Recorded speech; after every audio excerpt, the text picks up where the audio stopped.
Welcome back guys. So ഇന്ന് നമ്മൾ എന്താ ചെയ്യാൻ പോകുന്നതെന്ന് വെച്ചാൽ ഒരു വിന്റേജ് ജേർണൽ ബുക്കാണ്. ഇത് ഉണ്ടാക്കാനായിട്ട് നമ്മുടെ വീട്ടിൽ അവൈലബിൾ ആയിട്ടുള്ള സാധനങ്ങൾ തന്നെ മതി. പക്ഷെ ഇതൊന്നും അല്ല ഞാൻ ചെയ്യാൻ ഉദ്ദേശിച്ചത്. ഈ ഒരു കവർ എടുത്തിട്ട് അതിലേക്ക് കുറച്ച് പേപ്പേഴ്സ് ബൈൻഡ് ചെയ്ത് കയറ്റുക, എന്നിട്ട് ഒരു ബുക്ക് ഉണ്ടാക്കുക. അതായിരുന്നു എന്റെ ലക്ഷ്യം. ഈ പേപ്പർ ഞാൻ പണ്ട് നോട്ട്സ് എഴുതാൻ വേണ്ടി വാങ്ങിയിട്ട് ബാക്കി വന്ന പേപ്പേഴ്സ് ആണ്. സോ അതാണ് ഞാൻ ഇവിടെ യൂസ് ചെയ്തേക്കുന്നത്. അപ്പൊ നിങ്ങൾ എന്ത് ചെയ്യുക, കുറച്ച് കോഫി പൗഡറും വാട്ടറും കൂടെ മിക്സ് ചെയ്ത് അതിൽ A4 സൈസ് പേപ്പർ ഒന്ന് ഡിപ്പ് ചെയ്തെടുക്കുക. സംഭവം വെച്ച് നോക്കി കഴിഞ്ഞപ്പോഴാണ് മനസ്സിലായത് വൻ ബോറായി പോയിന്ന്. നമ്മുടെ കവർ ചെറുതായിട്ടൊന്ന് വലുതായി പോയി. അങ്ങനെയാണ് നമ്മൾ പുതിയൊരു കവർ ഉണ്ടാക്കാന്നുള്ള തീരുമാനത്തിലേക്ക് എത്തിയത്. അതിന് എന്റെ പഴയ നോട്ട്ബുക്കിന്റെ കവറൊക്കെ ഞാൻ വലിച്ചൂരി കൊണ്ടുവന്നിട്ടുണ്ട്. മറ്റേ കവറിൽ ഇത് ചെയ്യാനായിട്ട് എന്റെ മനസ്സ് പറയുന്നില്ല ഗൈസ്. ഫസ്റ്റ് തന്നെ നമ്മുടെ പേപ്പറിന്റെ സൈസിൽ ആ കവർ ഒന്ന് കട്ട് ചെയ്തെടുക്കുക. പിന്നെ കുറച്ച് കാർഡ്ബോർഡ് പീസസ് നമ്മൾ നീളത്തിൽ കട്ട് ചെയ്തെടുക്കുക. എന്നിട്ട് ഒരു ഔട്ട്ലൈൻ പോലെ ഒരു ആർച്ച് വരച്ചു കൊടുത്തിട്ട് അതിലേക്ക് തങ്ങടെ ഒട്ടിച്ചു കൊടുക്കുക. ആ കാർഡ്ബോർഡ് പീസസിന്റെ ടോപ്പ് പോർഷൻ ഒക്കെ ആ ആർച്ച് ഷേപ്പിൽ തന്നെ കട്ട് ചെയ്യാനായിട്ട് ശ്രദ്ധിക്കുക. നെക്സ്റ്റ് ഒരു പാത്രം എടുക്കുക. അതിലേക്ക് ടിഷ്യൂ പേപ്പർ, വെള്ളം, ഫെവിക്കോൾ ഇത് മൂന്നിട്ട് മിക്സ് ചെയ്യുക. ഇതിപ്പോ എന്താ KFCന്റെ ടിഷ്യൂ പേപ്പർ നോക്കണ്ട,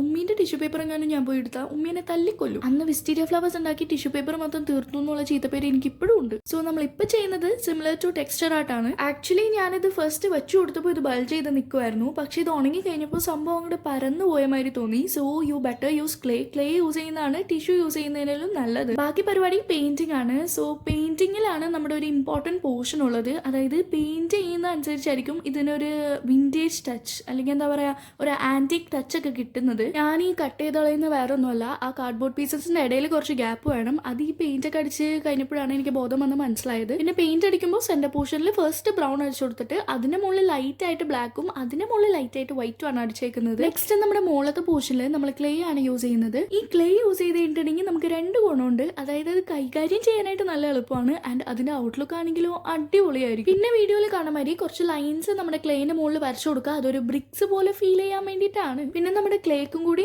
ബ്ലാക്ക് പെയിന്റ് അടിച്ചു കൊടുക്കുക. എന്നിട്ട് ഇങ്ങനത്തെ രണ്ട് കാർഡ്ബോർഡ് പീസസ് ഫ്രണ്ട് പോർഷനിൽ ഒട്ടിച്ചു കൊടുക്കുക. ഈ ഒരു കാർഡ്ബോർഡ് പീസസിനും ബ്രൗൺ, ബ്ലാക്ക്, വൈറ്റ് ആ ഒരു ലെയർ ആയിട്ടാണ് പെയിന്റ് അടിച്ചേക്കുന്നത്. അങ്ങനെ നമ്മുടെ ഫ്രണ്ട് പോർഷൻ ഒക്കെ ഓൾമോസ്റ്റ് കഴിഞ്ഞു എന്നായപ്പോഴാണ് ഇതിന് കട്ടി പോരാന്നുള്ള കാര്യം ഞാൻ മനസ്സിലാക്കുന്നത്. എന്നാ പിന്നെ കാർഡ്ബോർഡ് കൊണ്ട് ഒരു കവർ സെറ്റ് ആക്കാന്ന് വിചാരിച്ചു. അതിന് വേണ്ടിയിട്ടാണ് രണ്ട് വലിയ പീസ് കാർഡ്ബോർഡും ഒരു കുഞ്ഞു പീസ് കാർഡ്ബോർഡും. അപ്പിണ്ടിതാ സെല്ലോ ടേപ്പിന് ഒരു അസുഖം.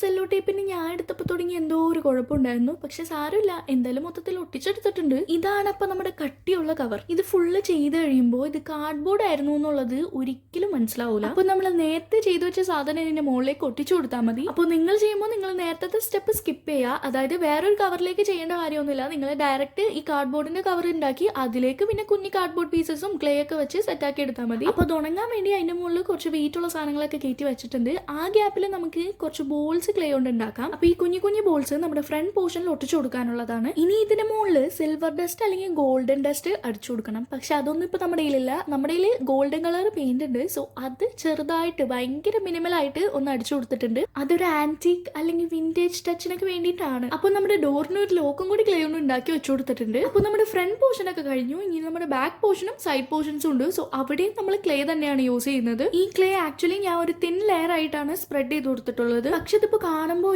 എന്തോരം ക്ലേ യൂസ് ചെയ്യണമെന്ന് വിചാരിക്കണ്ട. കാരണം ഞാൻ ഇത് front and back portions include ചെയ്തിട്ട് ആകെപ്പാട് ഒരു പാക്കറ്റ് ബ്ലാക്ക് ക്ലേ ആൻഡ് ഒരു half packet brown clay use ചെയ്തിട്ടുള്ളൂ. എന്നിട്ട് പിന്നെ നേരത്തെ പോലെ കുറച്ച് റെക്ടാംഗിൾസ്, ലൈൻസ് ഒക്കെ അതിൽ വരച്ചു കൊടുക്കാം. ഇനി നമുക്കിത് ഫുള്ളി ബ്ലാക്ക് പെയിന്റ് അടിച്ചു കൊടുക്കാം. നേരത്തെ പറഞ്ഞ പോലെ പെയിന്റിംഗിൽ ഇതിൽ ഇമ്പോർട്ടൻസ് ഉണ്ട്. സോ ബ്ലാക്ക് പെയിന്റ് മാത്രം പോരാ, അതിന്റെ മുകളിൽ വൈറ്റ് ചെറുതായിട്ടൊന്ന് അടിച്ചു കൊടുക്കണം. എന്നിട്ട് അതിന്റെ മുകളിൽ ഗോൾഡൻ കളർ പെയിന്റ് മിനിമൽ ആയിട്ടൊന്ന് ജസ്റ്റ് ബ്രഷ് ചെയ്ത് കൊടുക്കാം. അപ്പൊ നമ്മുടെ ഔട്ടർ കവറിംഗ് ഫുള്ളി കഴിഞ്ഞു. ഇനി നമ്മുടെ ഇന്നർ സൈഡിൽ എന്താ ചെയ്യേണ്ടതെന്ന് വെച്ചാൽ നമ്മൾ കടയിൽ നിന്ന് സാധനങ്ങളൊക്കെ വാങ്ങിച്ചു കഴിയുമ്പോൾ കിട്ടുന്ന ബ്രൗൺ പേപ്പർ ഇല്ലേ, സോ അതാണ് അകത്ത് ഒട്ടിച്ചു കൊടുത്തേക്കുന്നത്. അപ്പൊ ഇതിലിപ്പോ എന്തായാലും ബൈൻഡിങ്ങും കാര്യങ്ങളൊന്നും നടക്കൂല. സോ ഫെവിക്കോളും കൊണ്ടാണ് ഞാൻ പേപ്പേഴ്സ് ഫുള്ള് ഒട്ടിച്ചെടുത്തേക്കുന്നത്. അപ്പൊ ഇങ്ങനെയുണ്ട് ഗൈസ് നമ്മുടെ വിന്റേജ് ജേർണൽ ബുക്ക്. അപ്പൊ ഇനി വിന്റേജ് ജേർണൽ ബുക്ക് ഒന്നും പൈസ കൊടുത്ത് വാങ്ങേണ്ട കാര്യമൊന്നുമില്ല. നമ്മുടെ വീട്ടിൽ കിട്ടുന്ന സാധനങ്ങൾ വെച്ച് നമുക്ക് അടിപൊളിയായിട്ട് ഉണ്ടാക്കിയെടുക്കാൻ പറ്റും. ഇനി ഇതിൽ ജേർണലിങ്ങും കാര്യങ്ങളൊക്കെ ചെയ്തിട്ട് ഞാൻ വേറൊരു വീഡിയോ ഇടാം. അപ്പൊ അത്രയുള്ളൂ ഗൈസ്. ബൈ പറഞ്ഞാൽ പോകണമെന്നാണ്, പക്ഷെ ഞാൻ പോകില്ല ഗൈസ്. എന്തായാലും സപ്പോർട്ട് ചെയ്ത് ലൈക്ക്, സബ്സ്ക്രൈബ് ഒക്കെ ചെയ്ത് ട്രൈ ചെയ്ത് നോക്കാം. അപ്പൊ അത്രയുള്ളൂ. ബൈ.